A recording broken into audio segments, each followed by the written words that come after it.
తినడం కూడా ఓ పండగే. మొరాకో మరి మాకో? పూర్తి వివరాలకు చదవండి రేపటి సాక్షి దినపత్రిక. పొలిటికల్ పార్టీలో ఉంటారు, వెళ్తూ ఉంటారు, అవన్నీ కామనే. అన్ని పార్టీలో జరిగినాయి, ఈ పార్టీలో కూడా జరుగుతూ ఉంది.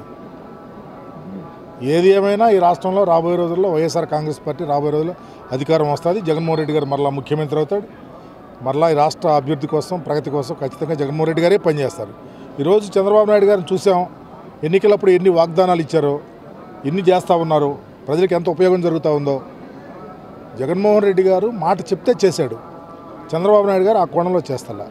అసలు రెస్పాన్సిబిలిటీ అనేది లేకుండా పరిపాలన చేస్తూ ఉంటే ఈ రాష్ట్రంలో రాబోయే రోజుల్లో ప్రజల యొక్క ఇక్కట్లు, బాధలు, వ్యతలు, కష్టాలు ఎవరు తీరుస్తారు? ఏ ఉద్దేశంతో రాజకీయాల్లో ఎన్నికల్లో పోటీ చేశాం? ఏం మాట్లాడాం? ఒక మాట మీద నిలకడనేది ఉందా? ఒక మాట మీద నిలబడే పరిస్థితి ఉందా? చంద్రబాబు నాయుడు గారు ఎన్నికలప్పుడు ఏం చెప్పాడు? ఏం జరుగుతూ ఉంది? ఏ వ్యవస్థ ఎట్లా పోతా ఉంది? విద్యా వ్యవస్థ ఏ విధంగా వెళ్ళిపోతా ఉంది వెనక్కి? జగన్మోహన్ రెడ్డి గారు విద్య కోసం ఎంత ప్రయారిటీ ఇచ్చాడు?